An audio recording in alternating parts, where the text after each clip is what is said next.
Aqui é bom? Ali é melhor? Tá. Vamos fazer melhor, então? Vamos fazer daí de baixo? Vamos? Porque aí a gente evita também essa ideia um pouco tacanha de que tem alguém em cima e que tem alguém embaixo, né?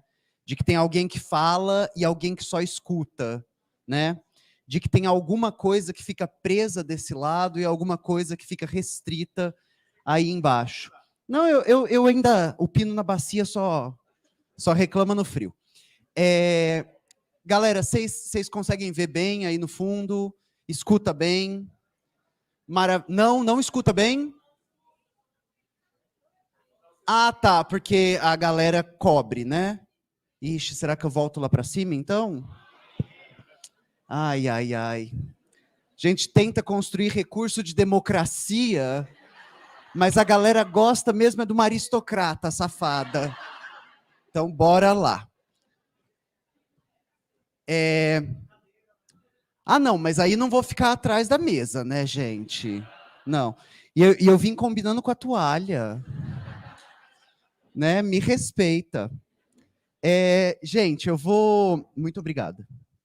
Eu vou dar início, então, à nossa discussão hoje, fazendo uma breve apresentação disso que é a minha área de atuação, minha área de estudo de trabalho, de pesquisa e de comunicação, que são os estudos culturais. Hoje eu estou aqui nessa função de educadora, de artista educadora, né, como uma agitadora também, de certa forma uma propagandista, uma intelectual orgânica, e a área, a partir de onde eu falo com vocês, é uma que talvez seja conhecida de quem está acompanhando o meu trabalho há mais tempo, mas se essa for a primeira vez que a gente está se conhecendo, eu vou falar com vocês a partir de um campo das humanidades chamado estudos culturais, os estudos de cultura.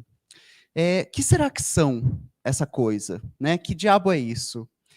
E em sala de aula, normalmente quando eu dou uma cadeira chamada Introdução aos Estudos Culturais, eu costumo brincar da seguinte forma com quem vai fazer essa matéria comigo. Digo assim, olha, a gente tem um crítico de cultura que refunda a nossa forma de olhar para as obras de arte.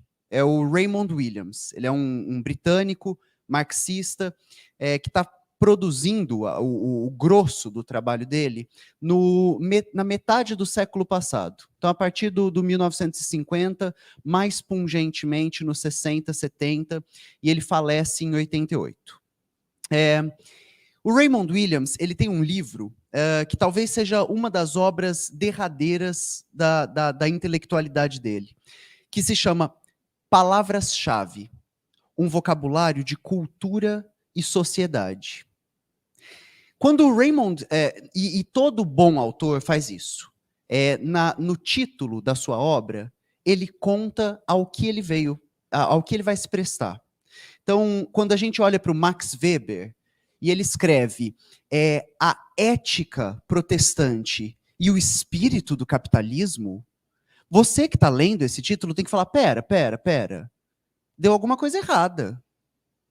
Não deveria ser o espírito protestante, a ética do capital, e o Weber está falando, não, boba, você não entendeu nada.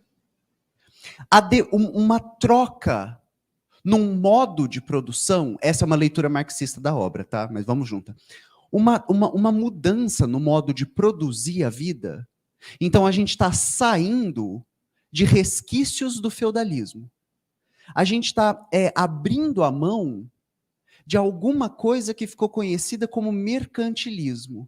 A gente passou por fases de acumulação primitiva de capital, colônia. A burguesia europeia saiu da Europa e começou a colonizar outros lugares do planeta.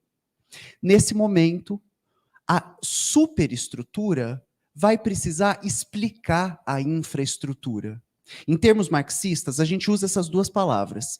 Toda vez que a gente fala infraestrutura, a gente está falando sobre como a vida é produzida. Como a gente produz valor, significado? O que vale? Como as coisas circulam? Como a gente as produz? E isso é a infraestrutura. Então, o Brasil, O Brasil é esse país onde as ideias estão fora do lugar. Esse é um texto do Roberto Schwartz, talvez um dos maiores críticos de cultura que o Brasil produziu. Quando o Roberto fala que o Brasil, além da periferia do capital, é um lugar onde as ideias estão fora do lugar, o Roberto está falando, olha que curioso, esse país que vai se configurar como império e o seu imperador está importando intelectuais iluministas da França. Esse país que vai se manter com mão de obra escrava, até ser o último país das Américas a abolir o regime de escravidão. E é um país de liberdade, de progresso. É um país capitalista, com escravidão. Não entendi. Como assim, por exemplo? Então, quando a gente fala de infraestrutura, a gente está falando como a vida é produzida nesse lugar. E quando a gente se remete à superestrutura, depois que a gente produziu a vida, como é que a gente justifica ela? Então, nesse momento do Capital, a gente já tem alguns autores que estão se referindo a ele como um estágio tecnofascista do Capital. Talvez eu chegue lá na nossa discussão de hoje, porque a gente vai falar sobre poder.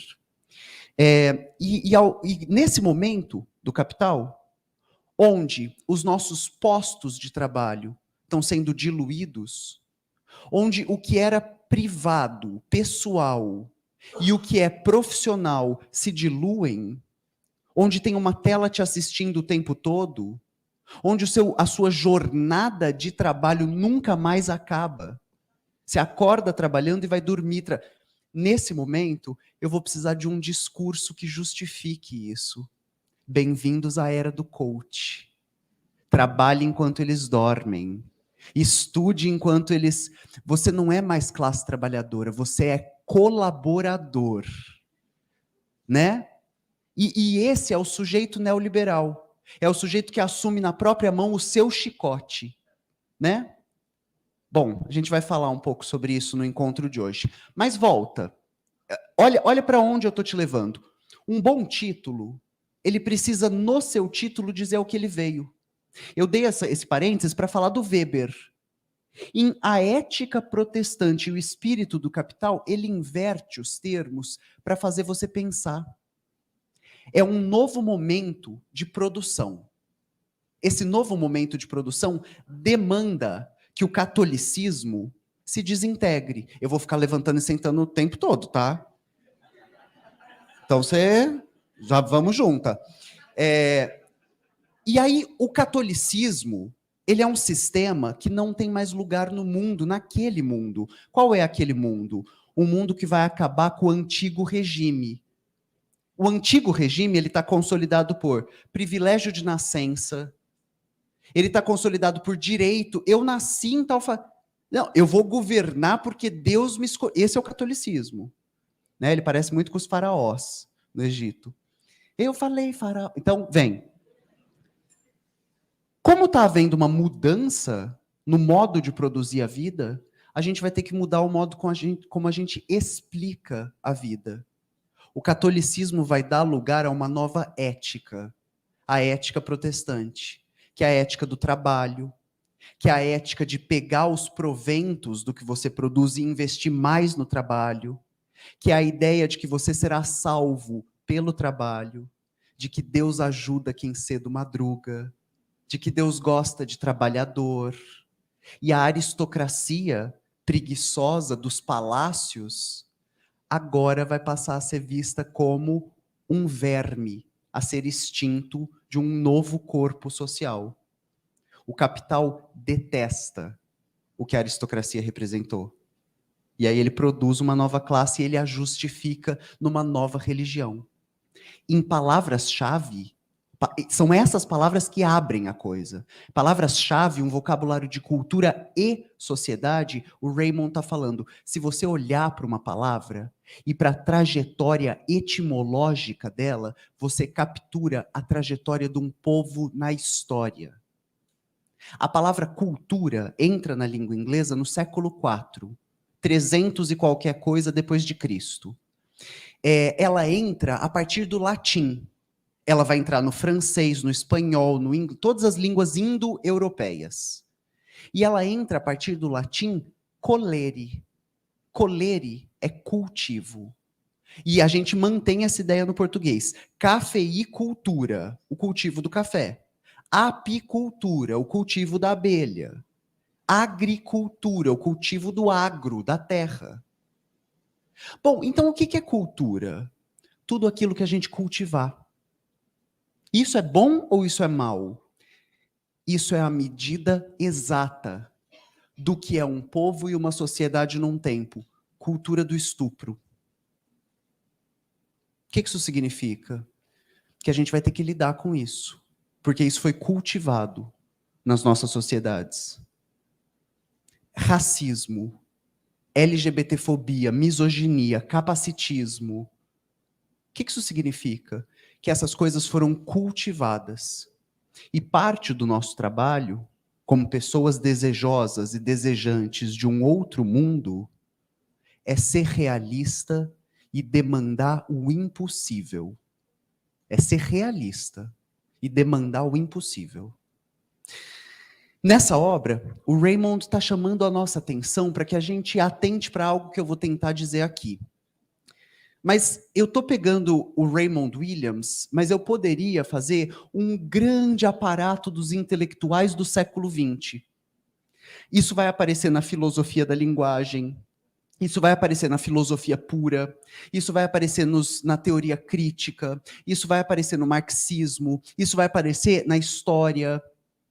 A ideia de que a forma como a gente fala sobre o mundo é qualquer coisa menos blá, blá, blá. A forma como a gente fala sobre o mundo captura uma forma de ver o mundo. E se a gente estiver atento a isso, dá para usar a mesma frase que o Jacques Derrida usou nos anos final dos 60 e início dos 70. Não existe nada fora do texto. Depois que você aprender a ler, tá tudo lá dentro. Você só precisa ligar que texto é contexto. E aí você começa a fazer boas leituras, ou melhores leituras. O que eu vou tentar aqui com vocês hoje é fazer uma boa leitura da nossa conjuntura. Então eu preciso começar tendo certeza de que a gente está na mesma página.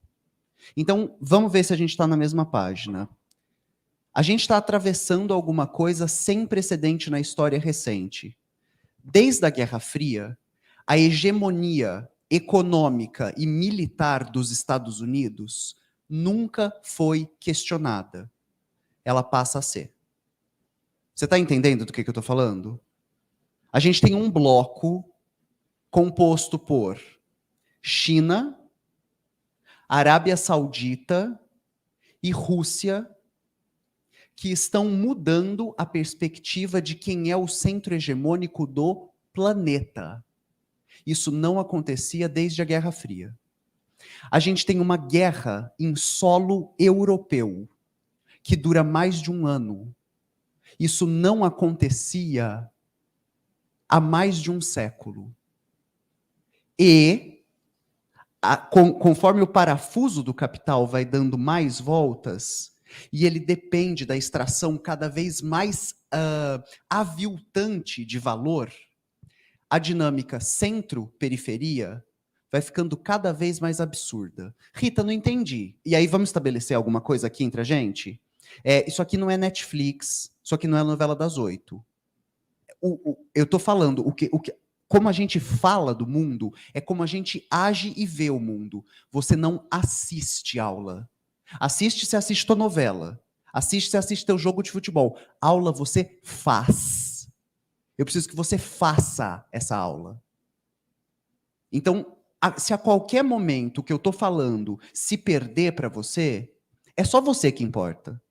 Então, levanta a mão. Então, me fala, Rita, pera, que? Calma, onde? Dá um exemplo.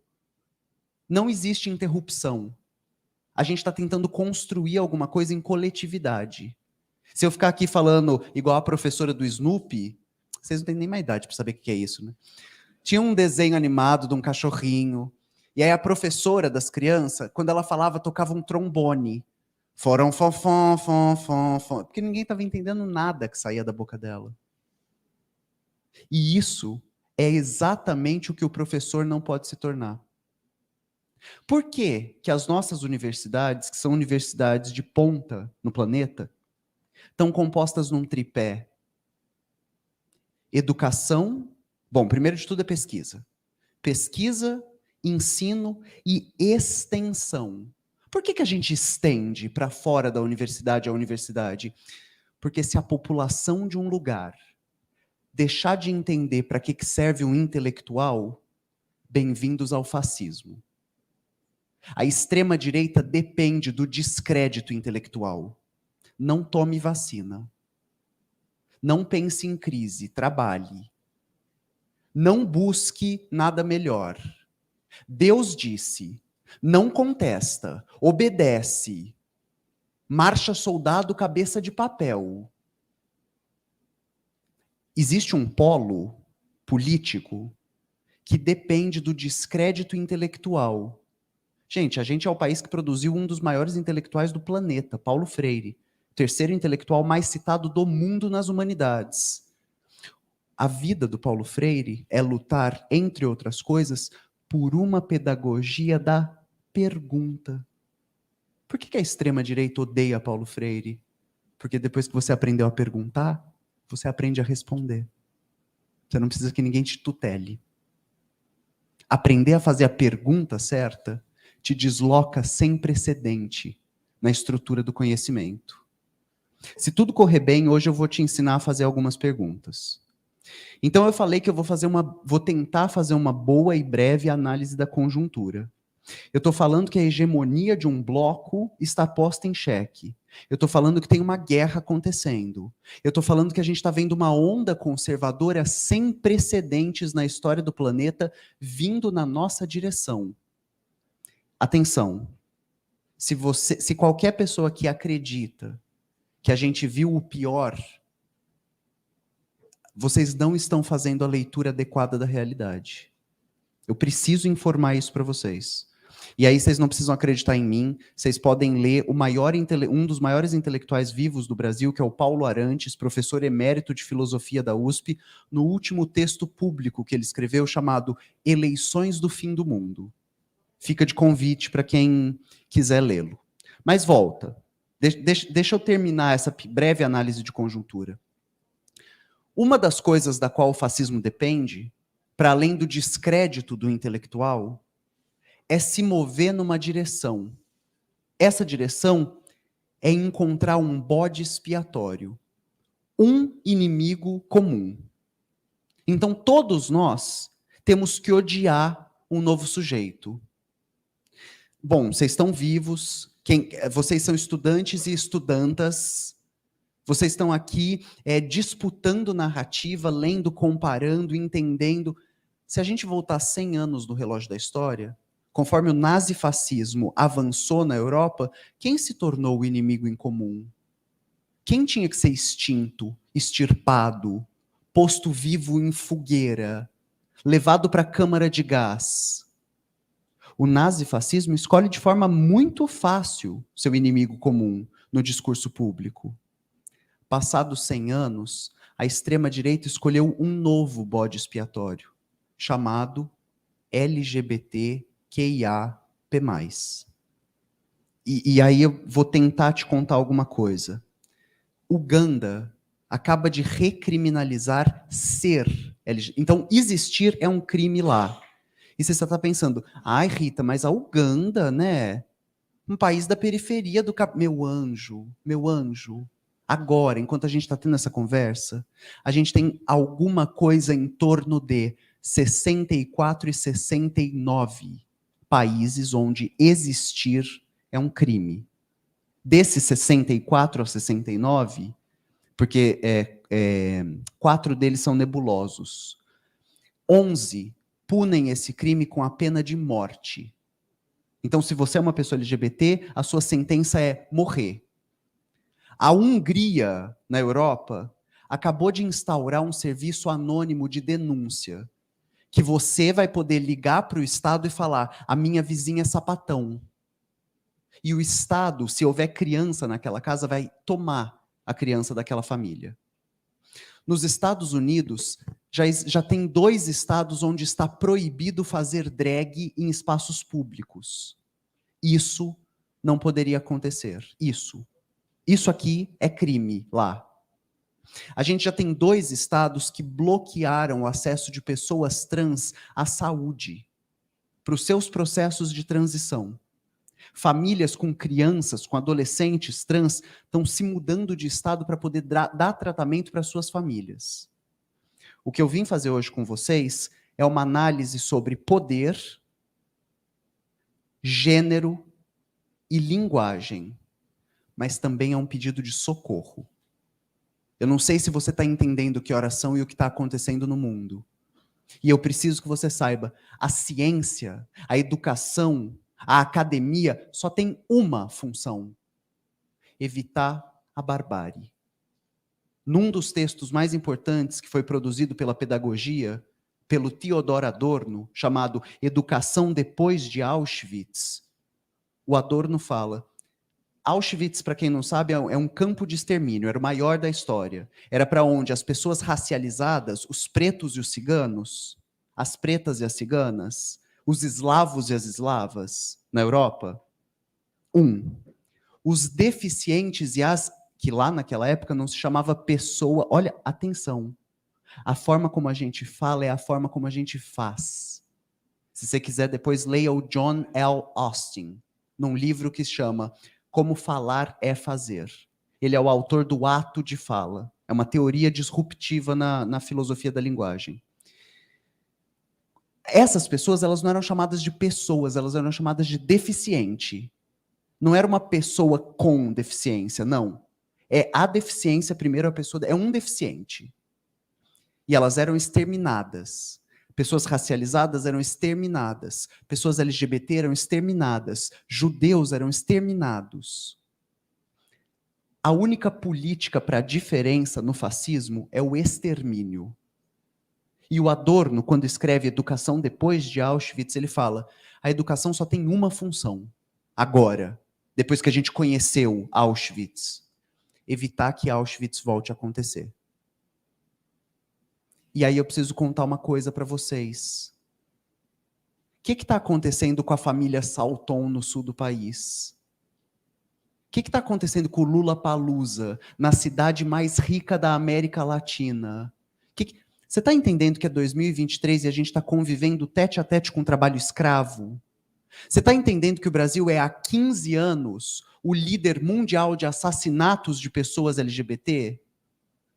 Então, eu não sei, eu estou tentando te contar alguma coisa, eu não sei se você está ouvindo, que é o seguinte: você falhou como professora, a gente falhou como professores e alunos, e a nossa civilização falhou para evitar a barbárie.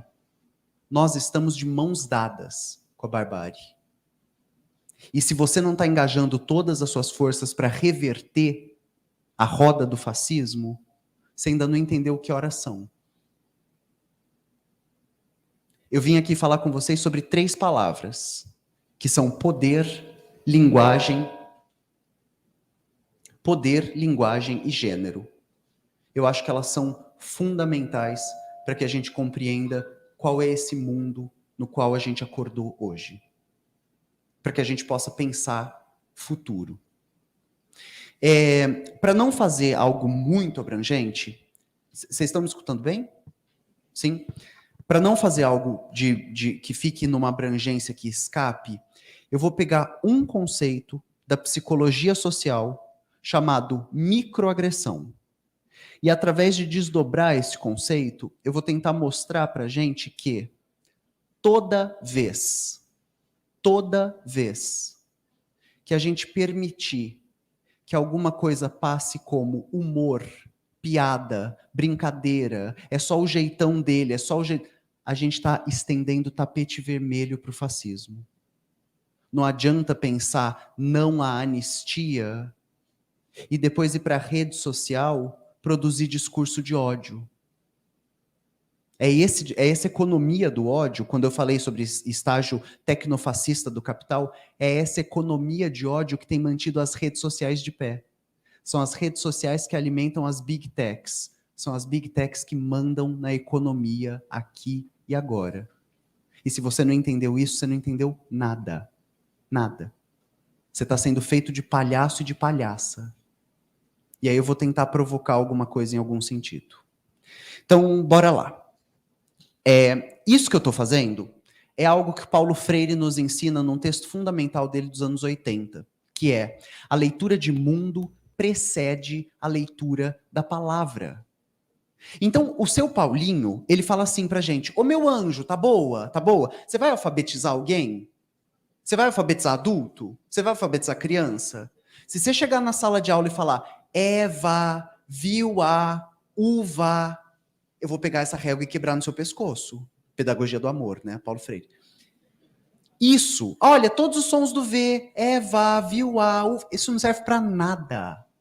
Pra nada. Se a tua turma não sabe, 1, quem é a Eva? 2, que uva é essa? 3, essa terra pertence a qual família? A quantas gerações? Por que o palácio ainda não é museu? Por que não foi tombado? Tá na mão de quem? Quem que tá lucrando com isso? Ensinar que Eva viu a uva, sem ensinar quem é a Eva, quem planta essa uva, quem lucra com esse trabalho, quais impostos incidem, se o vinho que a uva que a Eva plantou vai ser caro demais para ela consumir, não é educar. É enganar, é doutrinar, é passar para trás, mas educar não é. Educar é fazer um treinamento de habilitar as pessoas a entenderem que antes delas lerem as palavras de um texto, elas têm que entender qual é o mundo que produziu esse texto. Todo texto depende de um contexto. Então, aqui eu tenho a citação, e o ano do livro e tal e tudo. Bora lá, Rochelinha. A segunda coisa que eu quero trabalhar com vocês, então a gente vai usar 3 ferramentas teóricas na aula de hoje.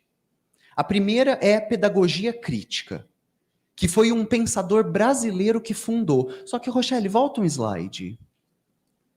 Vocês vão ver que todo mundo que vai estar escrevendo pra gente é alguém que foi colocado para fora da sociedade.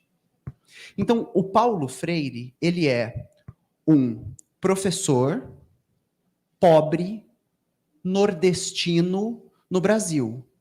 Lembra quando eu te falei que eu dou aula de estudos de cultura? Estudos de cultura é fazer isso aqui. Oi, meus anjos, tá boa? Vocês morreram? Tá boa? Obrigada. Tem uma palavra... a gente fala português, não fala? Fala. Tem uma palavra em português chamada sudestino? Ai, que engraçado. Pera, vamos lá. Quantos estados tem no Sudeste? Gente... Você jura? Tô brincando. Mas eu preciso que você faça essa aula, gente. Não é para assistir isso aqui, não. Eu não sou Netflix. Então vamos juntas. Quantos estados tem no Sudeste? Então, pera, 4 estados e não tem uma palavra para juntar tudo. Quantos estados tem no Nordeste?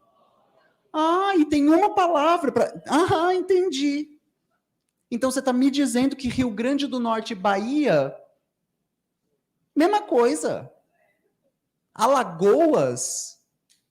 Não, imagina, Alagoas e Maranhão... come a mesma coisa, dança a mesma coisa, reza a mesma coisa, acredita na mesma coisa, tem a mesma... É sim, chama nordestino.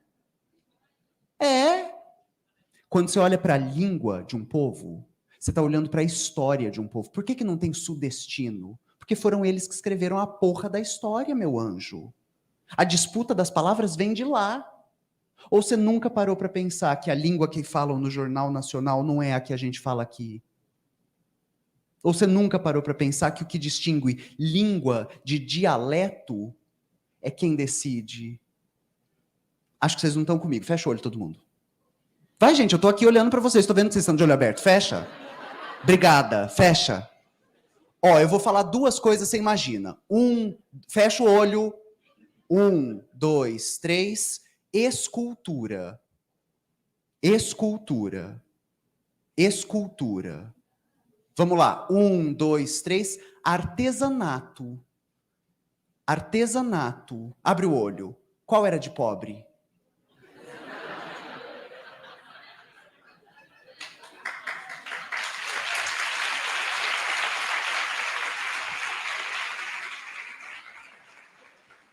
O que define o que é escultura e o que é artesanato?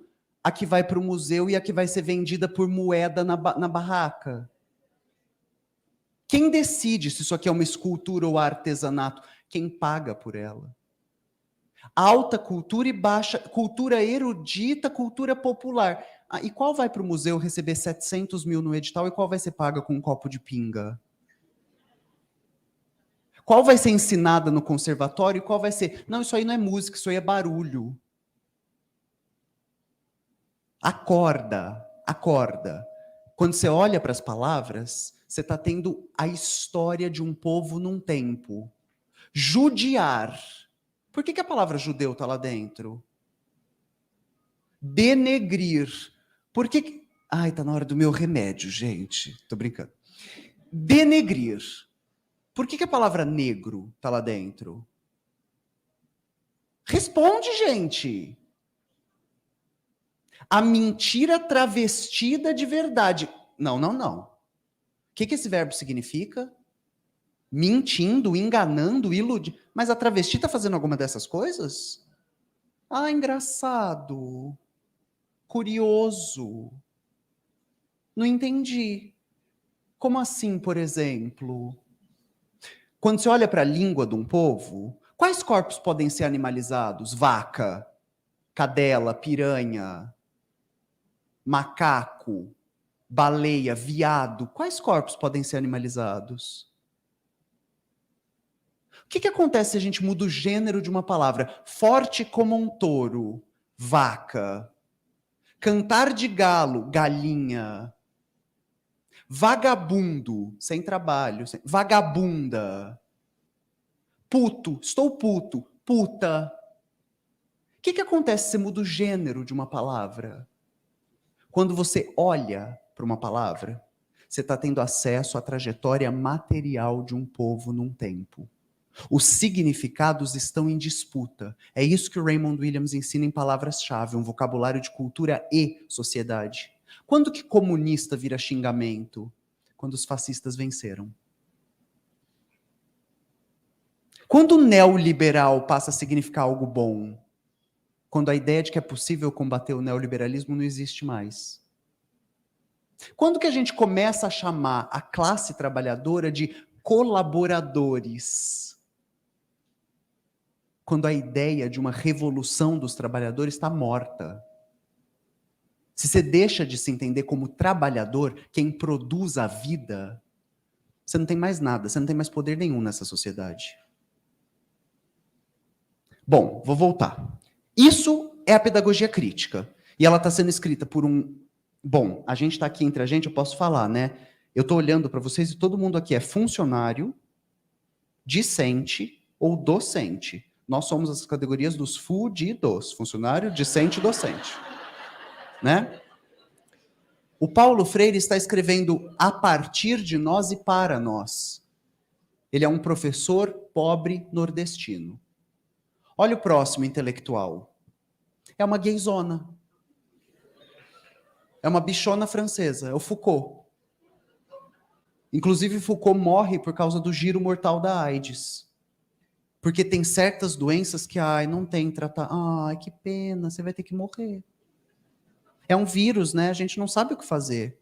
Agora, se for Covid, me dá 1 ano. Te entrego a vacina, ainda te entrego 4 opções. Agora, AIDS, que pena. A gente não tem nada para fazer. Quantas décadas passaram desde o surgimento? Que pena, você vai ter que morrer. Não tem tratamento. Tchau. Então vem, o Foucault, ele é autor de um termo que vai mudar para sempre a história do pensamento ocidental. Ele é autor de alguns, mas esse que eu vou trazer é o que me interessa nesse nosso encontro de hoje. O saber-poder, ou poder-saber, vai depender da tradução e da língua que você fala. Mas olha aqui para mim um segundo. Quando Foucault fala dessas duas coisas juntas, saber-poder e poder-saber, ele está te dizendo, ó meu anjo, o que você pode e o que você sabe estão intimamente ligados, eles nunca se separam. Deixa o Foucault de lado, volta para o Brasil. Deixa eu te dar... A coisa das ciências humanas é que Muitas vezes, pensadores que nunca se leram estão falando a mesma coisa ao mesmo tempo. Então vamos olhar para o Darcy Ribeiro. Sabe quem é o Darcy Ribeiro? É um dos maiores antropólogos que a gente teve no Brasil. O Darcy, ele documentou e conviveu com quase todos os povos indígenas do Brasil. O Darcy, tem um filme, vocês podem assistir chegando em casa, tá de graça na plataforma do Sesc, que se chama Brasil, da terra dos índios até os índios sem terra. É um filme de 2 horas, dividido na metade. A primeira hora é uma aula do Darcy Ribeiro sobre os povos indígenas brasileiros, e a segunda hora é uma aula do Gerson Baniwa, que é o primeiro doutor indígena no Brasil. Vem. Na aula do Darcy, ele fala assim: toda vez que você encontrar um povo indígena brasileiro e se aproximar dele e virar amigo dele, e ele descobrir que você não veio matar, roubar, estuprar, ele vai te fazer uma pergunta. E ele documenta quantas vezes essa pergunta aparece em quantos povos, que é a seguinte: Darcy, vem cá. Quem é o senhor do fósforo? Quem é o senhor do aço? Quem é o senhor do sal? E o Darcy Ribeiro fala: o indígena brasileiro, ele sabe que ele pode saber. Isso não está bloqueado. Ele quer... Tá, como que eu pego fósforo? Como que eu faço sal? Como que eu... Ele quer saber isso. Ele sabe que ele pode saber. Agora, olha só. O caboclo brasileiro, não. Ele vai falar: isso é coisa de doutor. Isso é saber de doutor. Ele não sabe que ele pode saber. A ideia de que isso não é para você. Esse conhecimento não é para você. Essa música não é para você. Imagina, eu vou dar Shakespeare pro povo? Imagina, eu vou trabalhar? Gente, para com isso. Reforma do ensino médio. Ensina pro povo brigadeiro gourmet. O que acontece... Imagina, eu vou dar aula de filosofia, literatura, antropologia. Eles vão virar caixa do supermercado e Uber. Eles não podem saber. O Foucault está dizendo: saber e poder estão interconstituídos. Um depende do outro. E eles se reproduzem. Um produz o outro e o outro produz o um. Volta para o Foucault. Esse é um livro que reúne todos os artigos que ele escreveu nessa década sobre saber e poder. Eu estou trazendo um excerto quase do final do livro. O poder e saber não é uma instituição. Então, é a escola? Não é. É a igreja? Não é. Não é uma instituição. Ou uma estrutura. O capitalismo, o feudalismo. Não é isso. Ou uma certa força com a qual certos indivíduos estão dotados. Eu sei, eu posso... Não, isso aí é papo de coach. Não é isso. Só que olha como ele termina a citação. Mas o nome dado a relações complexas e estratégicas numa dada sociedade. A noção do Foucault de discurso não é um amontoado de blá blá blá. Discurso é como a gente consegue entender e agir no mundo. Então, se o que eu estou falando para você vai fazer sentido, ou se o que vai fazer sentido para você é trabalho enquanto eles dormem. O que vai fazer sentido para você? Se a classe operária tudo produz, a ela tudo pertence? Ou é uma corrida que o melhor vença? Você está competindo com todo mundo nessa sala. Só tem uma vaga. Talvez vocês tenham que se matar.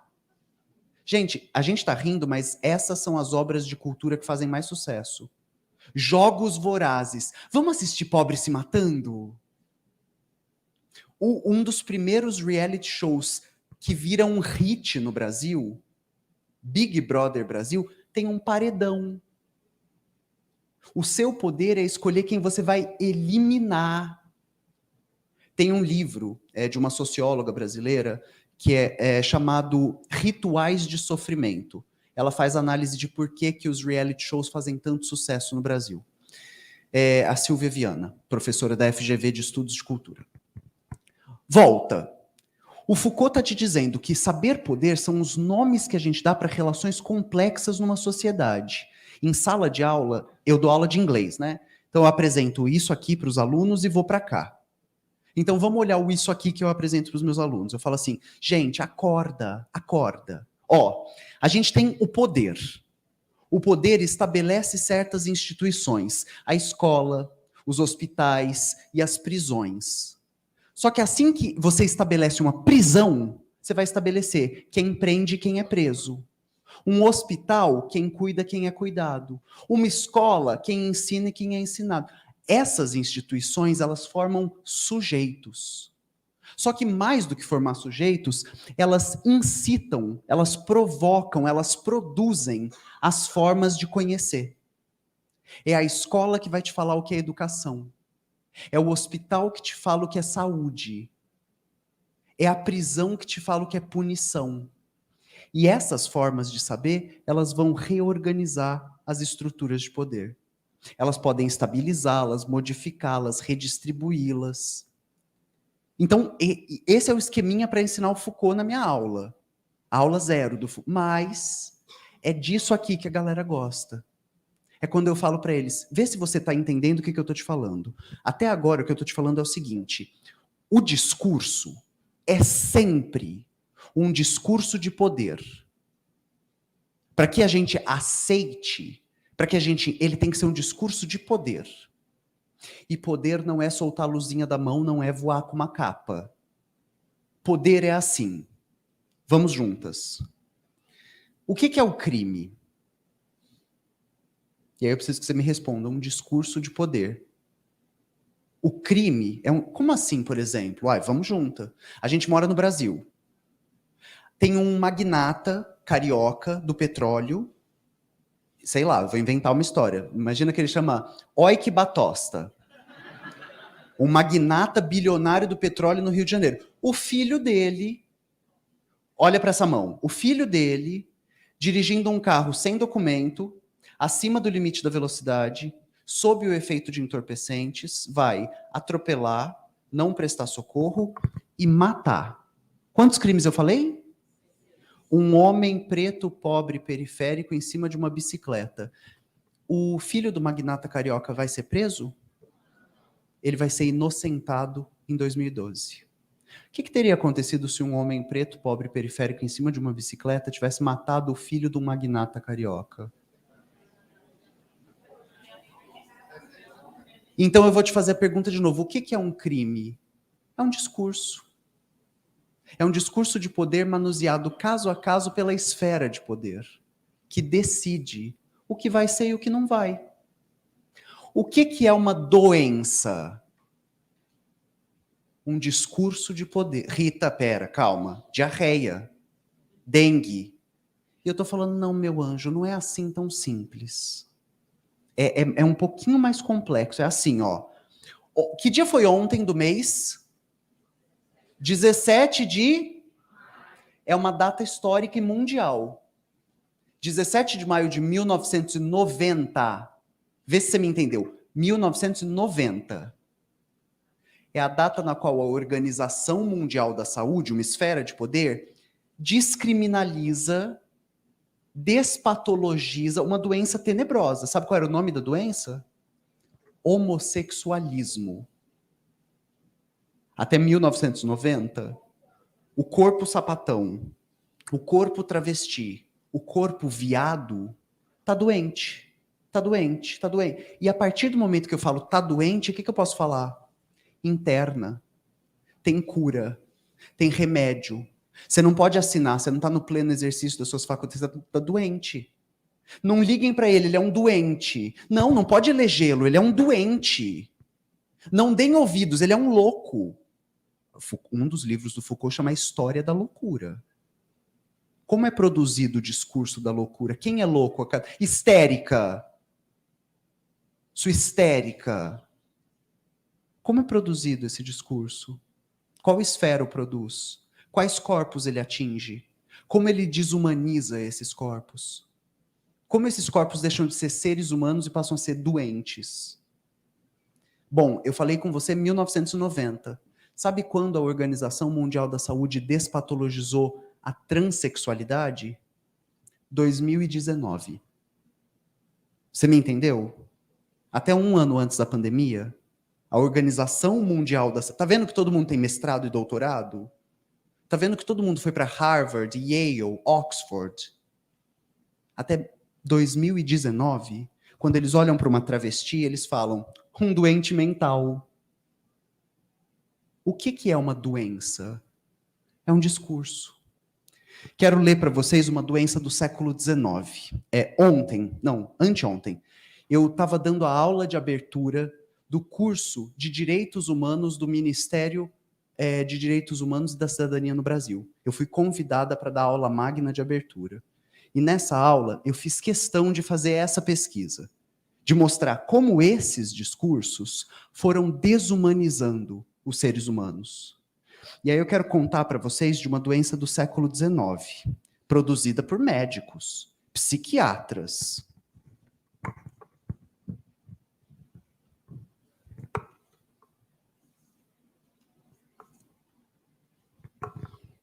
Então, bora lá. O ano é 1863. Tá entendendo? Ainda a escravidão ainda não foi abolida no Brasil. Olha a doença que a medicina descobriu.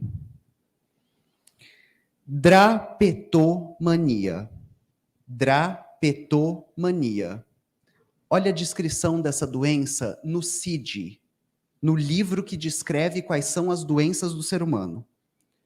Um distúrbio psíquico dos escravos que faz com que eles desejem fugir dos seus donos, devido a uma propensão inata para um desejo de viajar. A gente está falando a mesma língua? Você está entendendo o que eu estou te contando?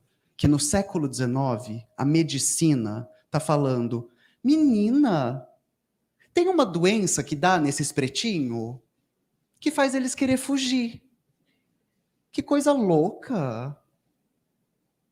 E toda vez que você falar a medicina sem teoria crítica, sem pedagogia crítica, você está jogando o jogo de quem te domina. O mercado. O mercado vai ficar muito bravo se acabar com a fome. A economia não pode parar. Como assim vai mandar a classe trabalhadora para casa? A economia não pode parar. É só um bando de gente pobre, eles morrem mesmo. Bom, e aí eu estou falando da doença, do crime. Outra categoria é o pecado. O que é um pecado? Cada papa que põe o vestido decide. Tem uma coisa que eu conto também quando eu estou dando Capital Cultural do Bourdieu na sala de aula, que eu falo assim, vocês já repararam que o líder religioso, ele se fantasia do que existe de suprassumo naquele povo naquele tempo. Então o papa se fantasia de rei. Todo de ouro, sapato, capa, manto, cetro. Do que o pastor se veste hoje em dia? De empresário. Terno, gravata, né? Olha o imaginário. Olha como a gente vê. Olha quem merece respeito. Nossa, tá de terno e gravata. Ai, ó. É um código feito para você respeitar. Ai, paletó, nossa, que importante. Então, bora. O que é pecado? Que decidirem. E essas categorias, eu vou terminar no objeto da cultura, é a cultura que produz o objeto. Essas categorias são as categorias que são usadas para desumanizar um corpo. Então, vamos olhar o corpo da mulher. Na Grécia Antiga, só existe um sexo, o sexo humano. Se ele der certo, vira um homem. Se ele der errado, vira uma mulher. O Pitágoras, a Simone de Beauvoir retoma o Pitágoras no Segundo Sexo. O Pitágoras tem a seguinte frase: existem no mundo dois princípios. Um é bom. Ele cria a luz, a ordem e o homem. Preciso continuar? O outro princípio é mau e cria o caos, as trevas e a mulher. Fonte, vozes da cabeça dele. A filosofia é um discurso de poder. E ela vai sendo edificada conforme é possível um povo acreditar naquilo naquele tempo. O que eu estou tentando fazer você entender aqui e agora é, toda vez que você der a mão para essas categorias sem questioná-las, bem-vindo ao instrumento perfeito de dominação, a servidão voluntária. Você virou massa de manobra.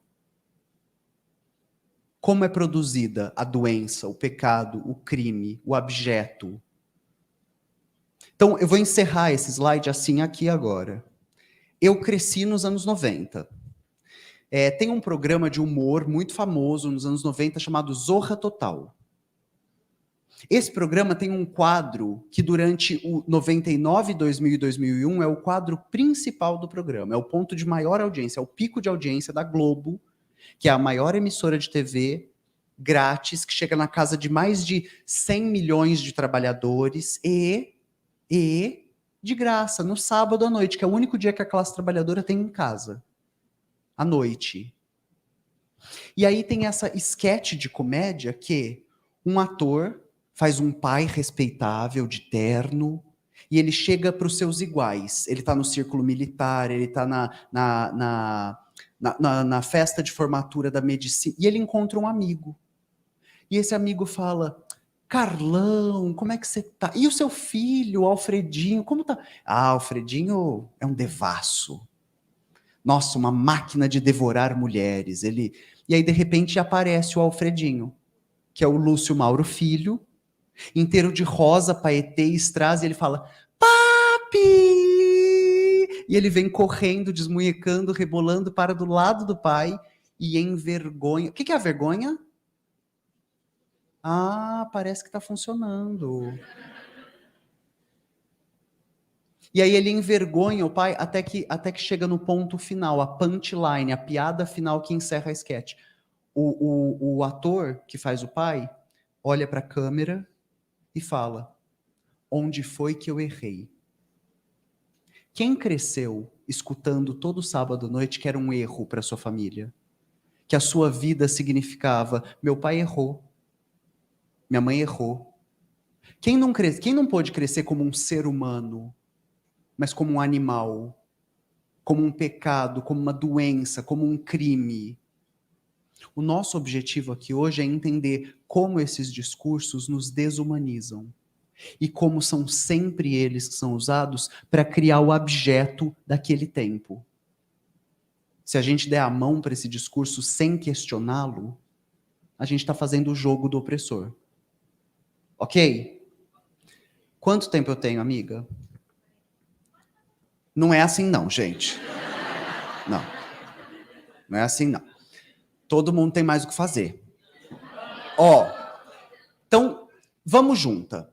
Essa era a segunda ferramenta teórica. Qual é a última que a gente vai usar?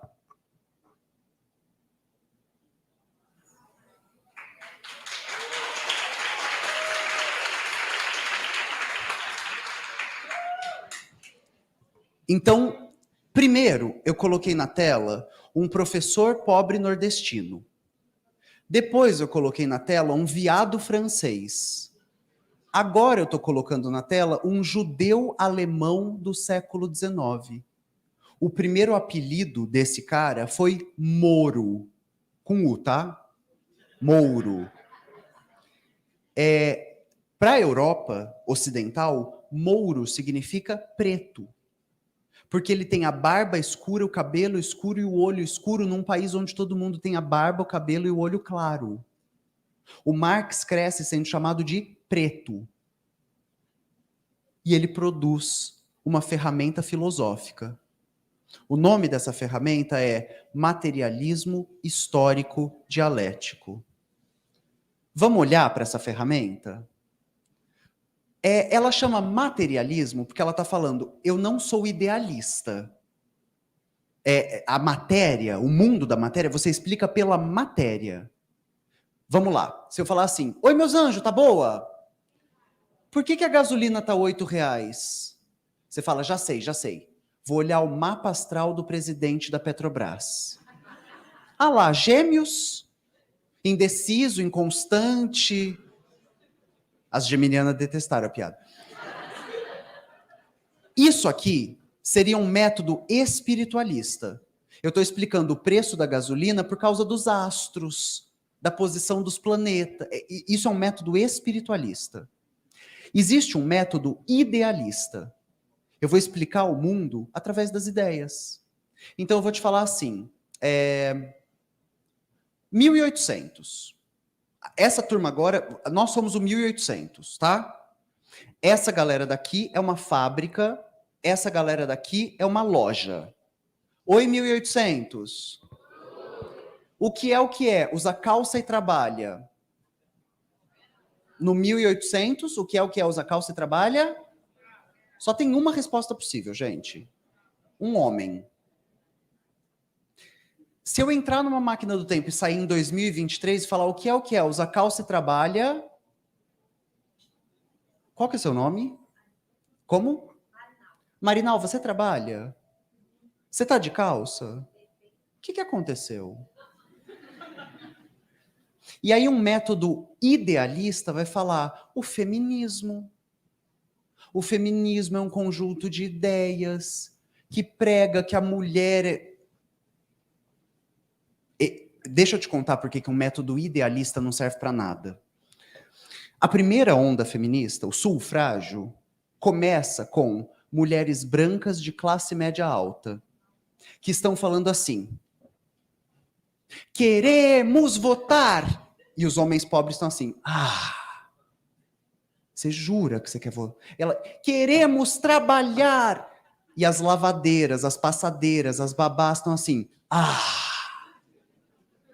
queremos o direito de ir e vir. E as mulheres escravizadas estão assim: você jura?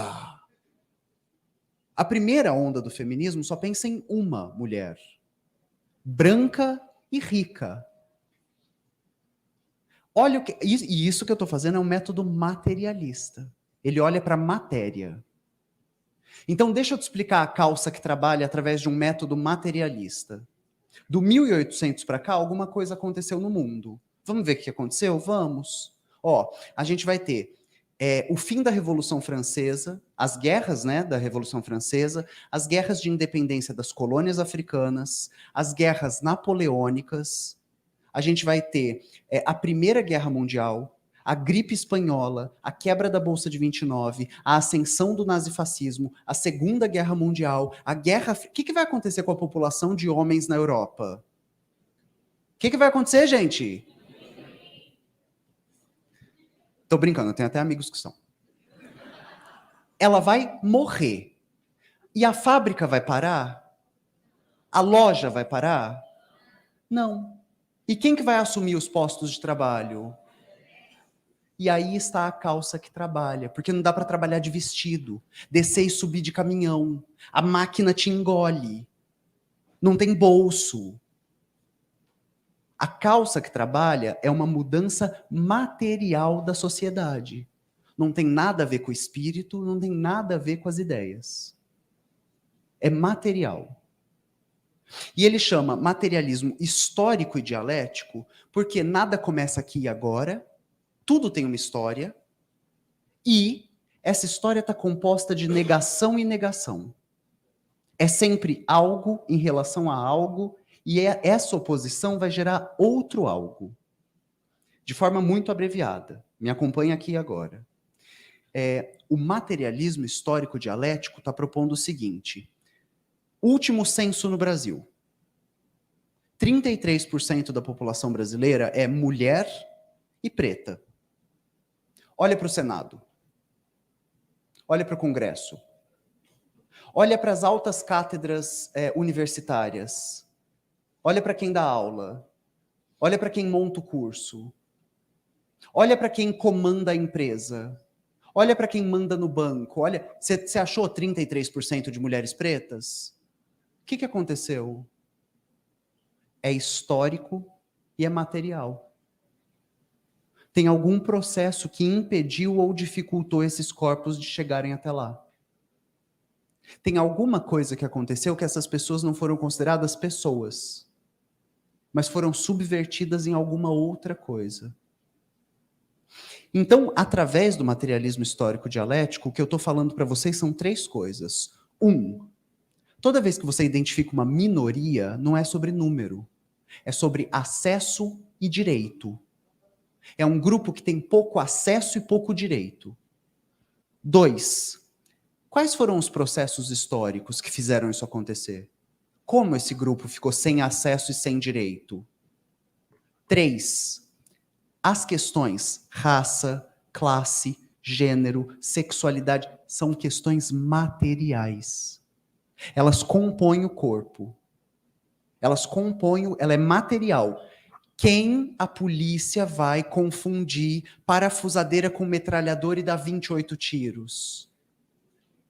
Qual criança de 4 anos de idade vai ser colocada sozinha no elevador?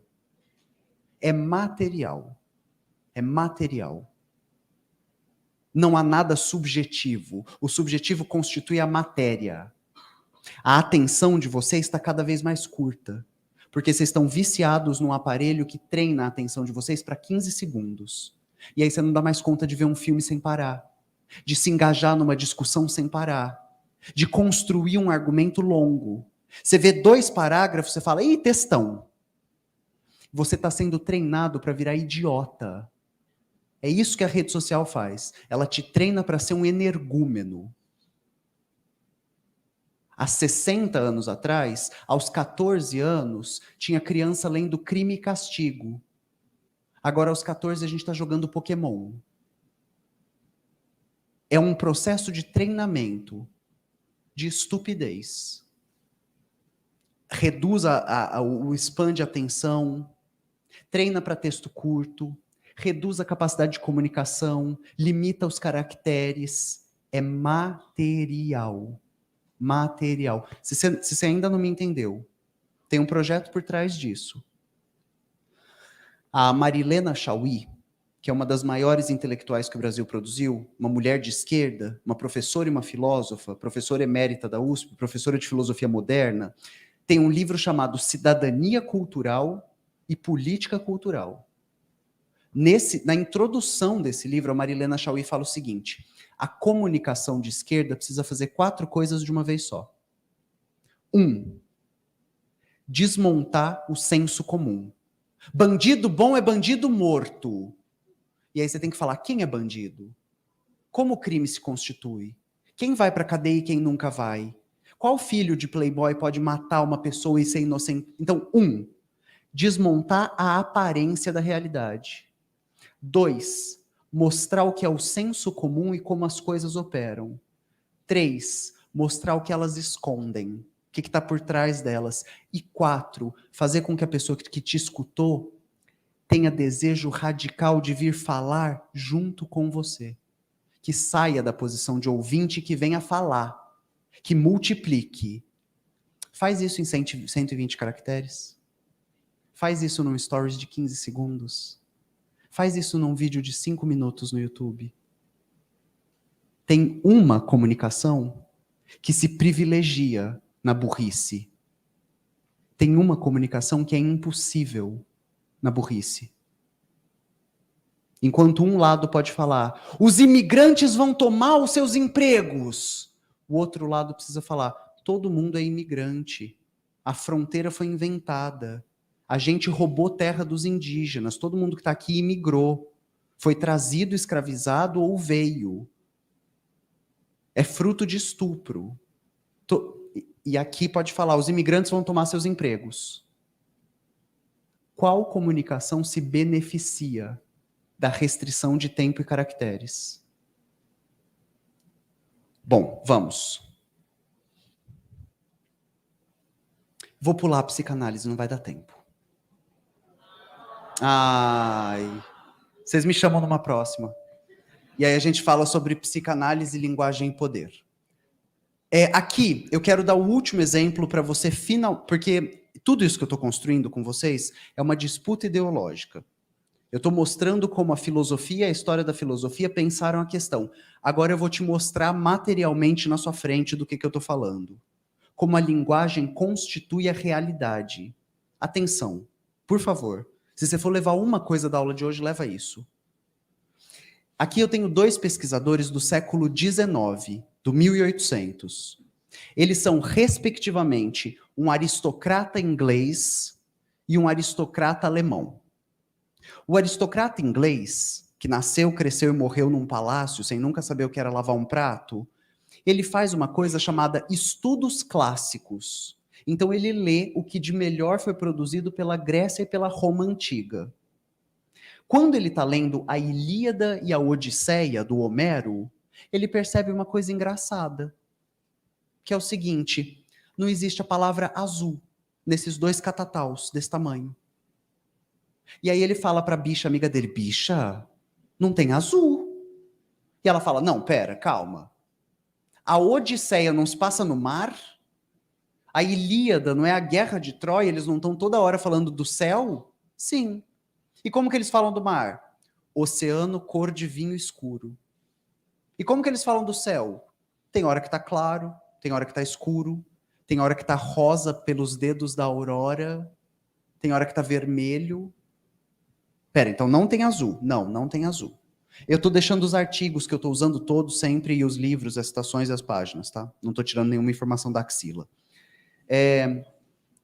E aí ele decide mapear as cores que aparecem.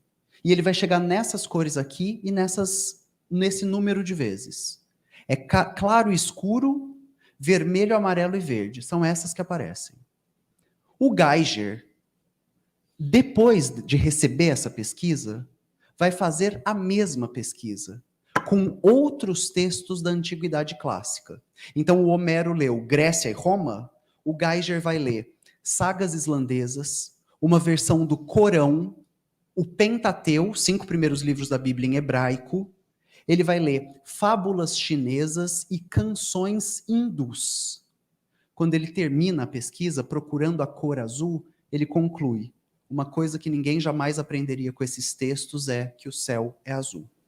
A palavra azul está ausente dele, de todos os textos da antiguidade.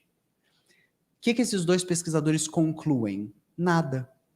Porque eles falam assim: não dá para saber se, 1, eles não veem azul, 2, eles não têm palavra para azul. A gente nunca vai saber. Até os anos 2000. Nos anos... é uma série de mais de 20 anos de pesquisa. Eu estou colocando um dos artigos aqui, que é de 2005. O professor Julis Davidov, que trabalha com sociolinguística, vai encontrar um povo chamado Rimba, na Namíbia. Namíbia é o sul da África, costa oeste, que fica para o nosso lado. E os Rimba, nos anos 2000, não tem palavra para azul. E aí o Julis Davidov fala: pronto, é agora. E aí ele faz essa pesquisa. Ele senta o povo Rimba na frente de um computador. Você consegue dar um zoom, Rochelinha? Beleza. Consegue? Chique. Ai, chique demais. Então, ele senta o povo Rimba na frente do Intel Pentium 4, né, que já vinha com o jogo do milhão instalado. Aí eu era muito boa, eu sempre ganhava. E aí ele mostra para o povo Rimba uma tela em branco com vários quadradinhos verdes, exceto um, que é um quadradinho em turquesa. O que é turquesa? Uma cor que não é nem verde nem azul. E aí ele fala para o povo Rimba: me aponta o diferente? Sabe o que o povo Rimba faz? Bicha, para de ser louca. Não, me aponta o diferente. E o povo Rimba fala: para de palco, bicha. Tem um diferente, você pode me apontar? E o povo fica assim: quê? E aí depois de 45 segundos, 1 minuto, 1 minuto e meio, eles chegam na resposta. E aí o Julis Davidov vai mostrar a língua deles. Rochelle, pode tirar do zoom? Talvez o ESC? E essa é a língua deles. Então, olha só. Para o povo Rimba, não existe distinção entre verde e azul. Eles têm uma palavra chamada buru, que para eles significa verde-azul. Que cor é esse sapo? Verde-azul. Que cor é a pena desse papagaio? Verde-azul. Que cor é essa lagoa? Verde-azul. Mas eles têm uma série de palavras para verde. A gente nessa sala está falando série de palavras. Eles não estão falando isso. Eles estão falando: esse bicho mata, não pode comer. Essa planta mata. Ó, não pode ir por aqui, passou bicho nessa trilha. Ó, a planta mudou de cor, vai chover. Pra gente, muitos tons de verde. Para eles, a realidade. Olha a segunda fase do estudo. Você pode me apontar o diferente? Dá um zoom, Rochelle. Acho que tem que clicar lá na lupinha. Já?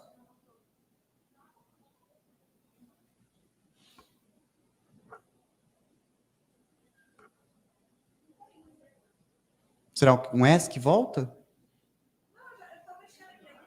Ah, sim. Bom, mas olha para a tela você daí sem o zoom. Me aponta o diferente?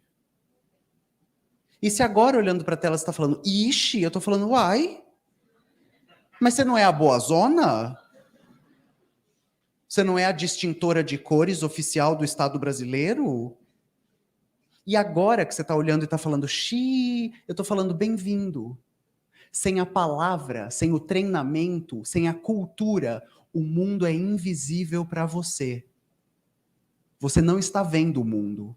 Você está vendo um produto cultural do mundo. Bandido, pecador, doente, que vergonha. Você está vendo um produto cultural do mundo. A sua cultura forma a forma com a qual você vê a realidade. A realidade é mediada por um filtro chamado cultura.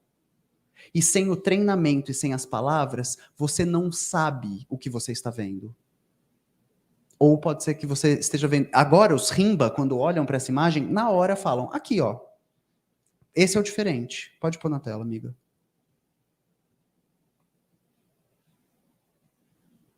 E o que pra gente é uma questão, meu Deus, para eles agora é igual a primeira imagem para nós. Eles estão treinados para distinguir verde. Eles falam: aqui, esse é o diferente. Sem nenhuma dificuldade. Então, a partir dessa pesquisa, nos anos 2000, a gente conseguiu mostrar que isso que a gente chama de realidade é uma disputa narrativa.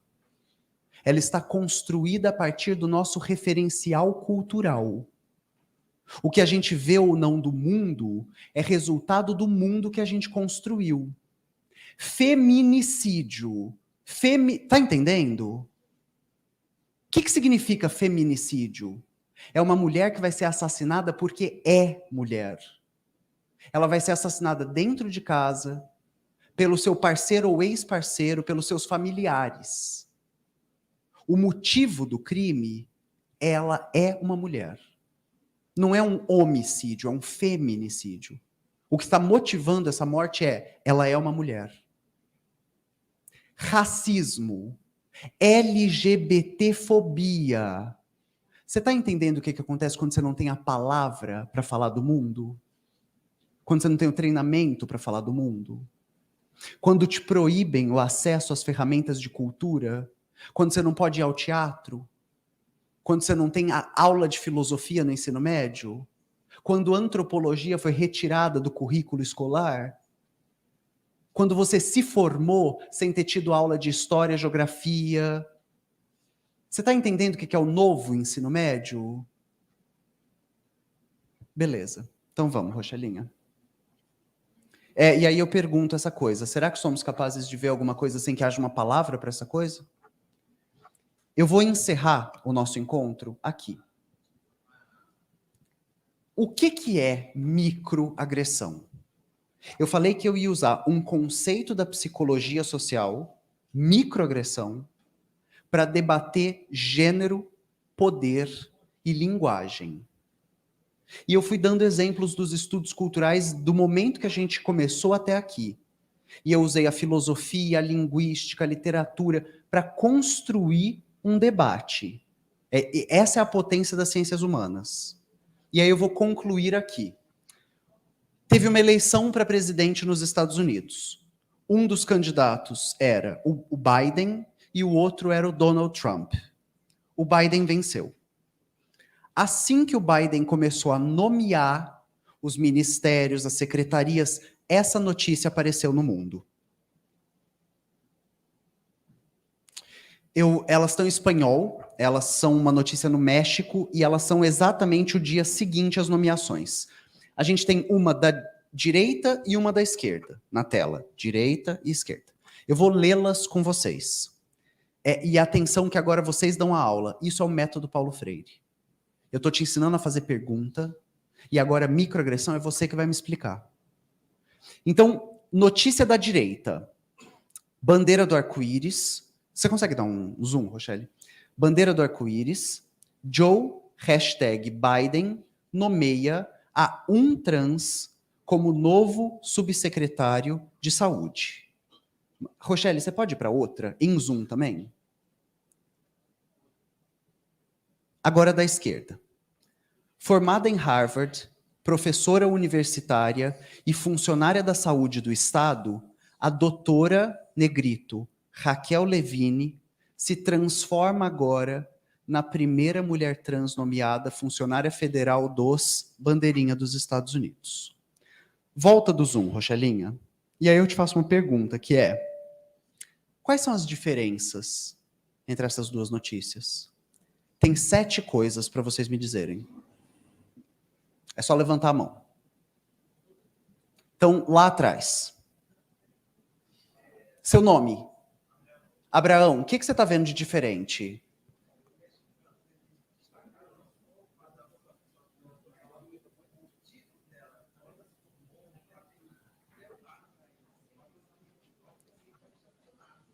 Então, o Abraão está me dizendo o seguinte: a notícia da direita fala trans, como falaria fogão, geladeira. E a notícia da esquerda está falando, é uma pessoa. Ela tem uma trajetória, ela tem uma história, ela tem uma formação, ela tem... Então, essa é a primeira coisa que o Abraão está pontuando. Tem mais 6. Levanta a mão. Lá atrás, seu nome. Felipe, calma que vai chegar um microfone para você, Felipe.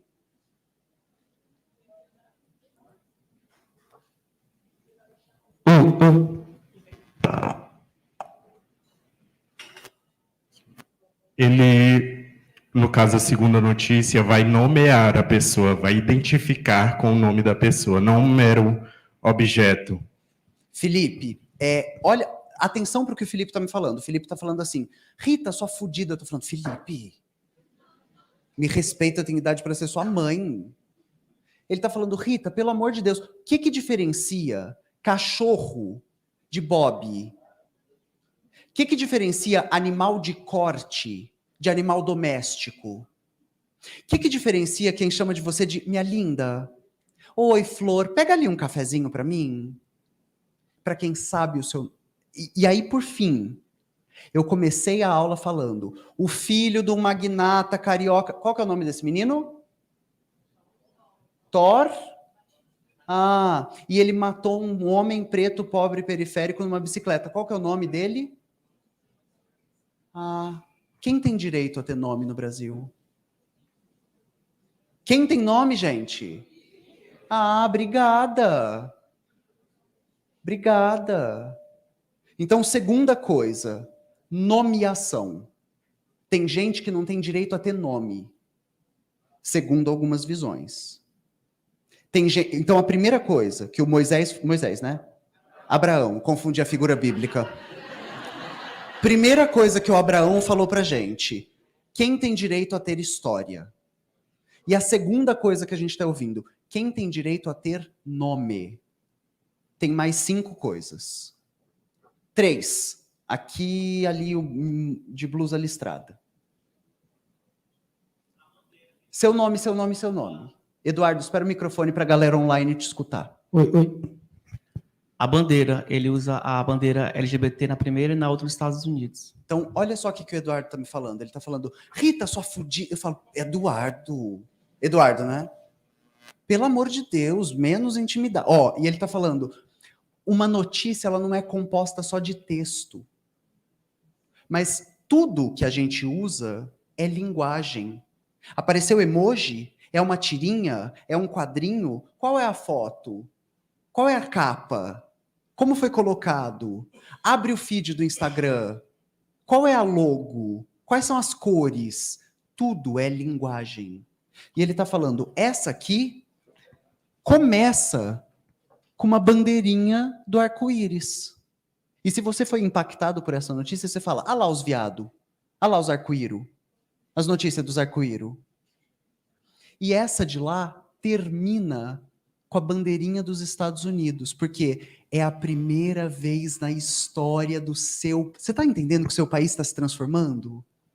É histórico no seu país, tem alguma coisa acontecendo. Tem alguma coisa acontecendo no seu país. Quando a gente fala sobre pessoas LGBT, às vezes alguém vai falar pra gente, mas isso é um assunto da minoria. Não é um assunto da minoria. É uma parte da história da humanidade. É que você escolheu ver a gente como minoria. Então, não é um assunto da minoria. É uma parte da história dos Estados Unidos.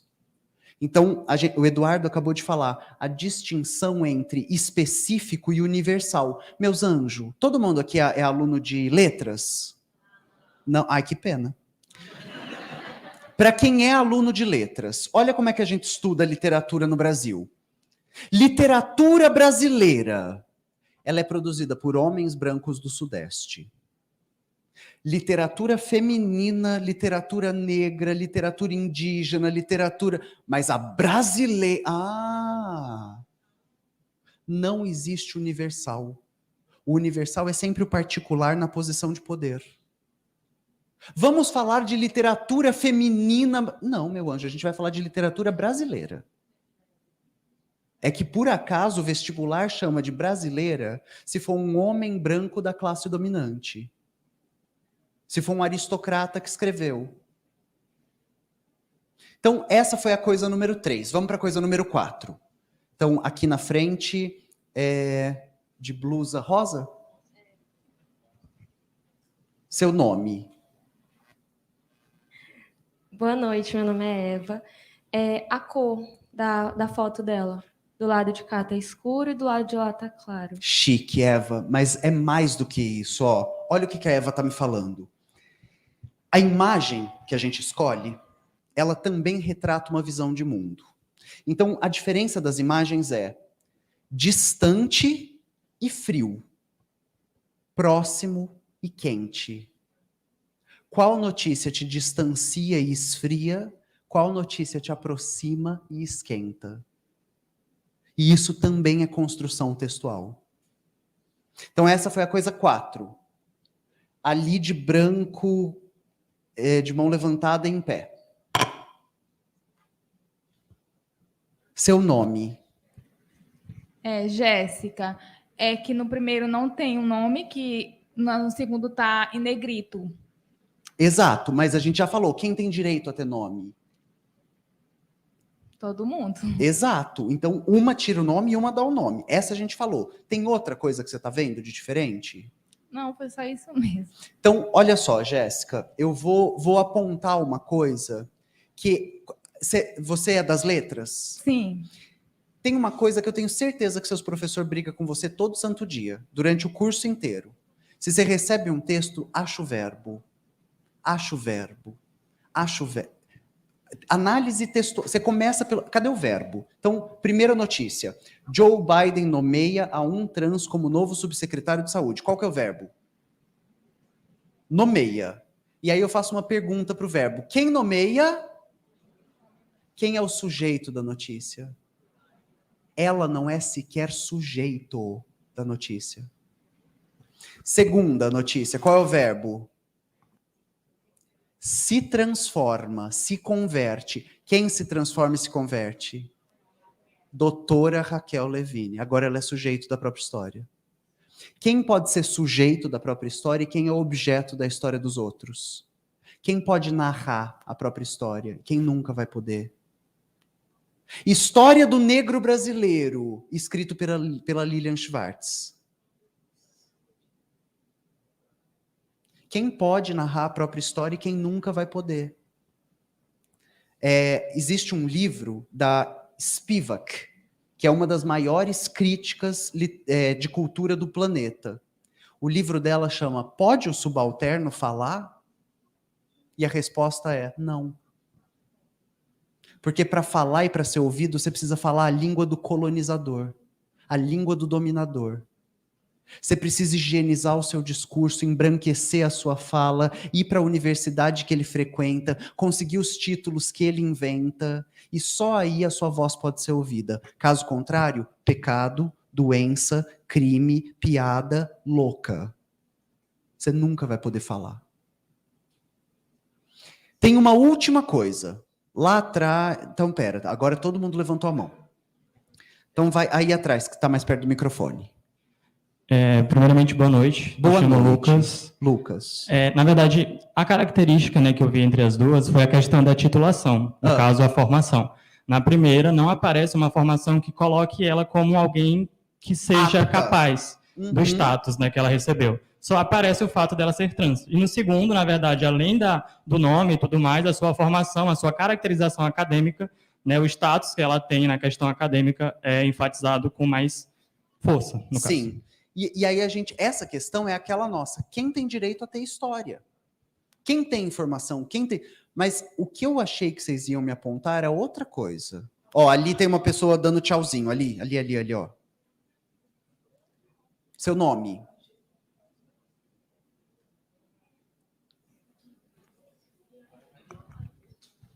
Boa noite, eu me chamo Pedro. Eu não sei se é o que você quer ouvir, mas eu percebi o tamanho dos textos. O texto da direita é menor, então é mais fácil de captar, de perceber, é mais imediatista, enquanto o outro dá preguiça de ler. E como completando também o ato das bandeiras, o fato de ter uma bandeira LGBT chama a atenção. E junta com texto curto, então é melhor de manobrar a massa do que aquele texto que não tem abstratamente expresso o que é o que está dentro dele. Então foi isso que eu percebi. Um é midiático, né? Um é escandaloso, é midiático, e o outro não. Excepcional. O que eu sonhei que vocês me responderiam? Ali, ó. Ali. Então, era isso, né, gente? Fala no microfone pra galera do YouTube te ouvir. Pronome! Meus anjos e minhas anjas, se você não viu isso, pra eu pegar a faca que eu tenho nesse vestido, descer aí e te esfaquear é 1, 2. A primeira notícia está inteira no masculino. A primeira notícia está inteira no masculino. Por que pessoas trans são assassinadas? Porque elas não têm o direito de se identificar com um papel de gênero naquela sociedade. O que essa notícia faz? Mata simbolicamente esses corpos, essas vidas. Reitera a violência que as mata. Qual que é a expectativa de vida de uma travesti no Brasil? 35 anos de idade. Qual que é a expectativa de vida de uma pessoa cis no Brasil? 73 ou 4, depende da região. Uma pessoa trans no Brasil vive menos da metade de uma pessoa cis. Se essa pessoa trans for racializada, o número é ainda mais alarmante. Eu falei que eu ia encerrar aqui, os slides iam continuar com a conceituação de microagressão, como foi inventado, tararã, mas como a gente veio debater gênero, poder e linguagem narrativa, eu vou tentar encerrar da seguinte forma. Existem estratégias em curso o tempo todo.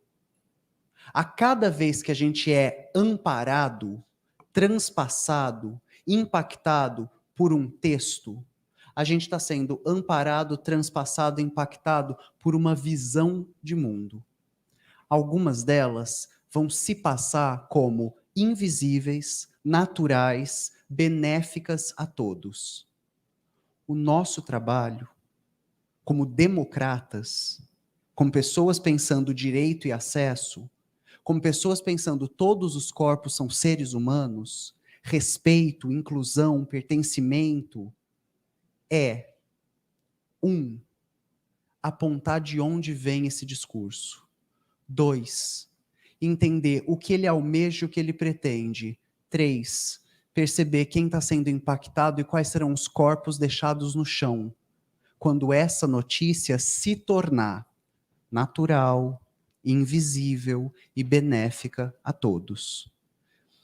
Eu vou encerrar com uma piadinha, que era assim. Há 1000 anos, quando eu me formei em letras, que foi minha segunda graduação, eu tinha um amigo da engenharia que me falava, você está fazendo letras na USP, né? Eu falava, tô. Ele falava, quantos anos de graduação tem? Eu falava, 5. Ele falava, nossa, mas quantas letras tem? Eu falava, as mesmas de sempre. Ele falava, o que você aprende a fazer nessa faculdade em 5 anos? Eu falava, ler. É que depois que você aprende a ler, tem muito pouco para fazer no mundo. Encerro por aqui.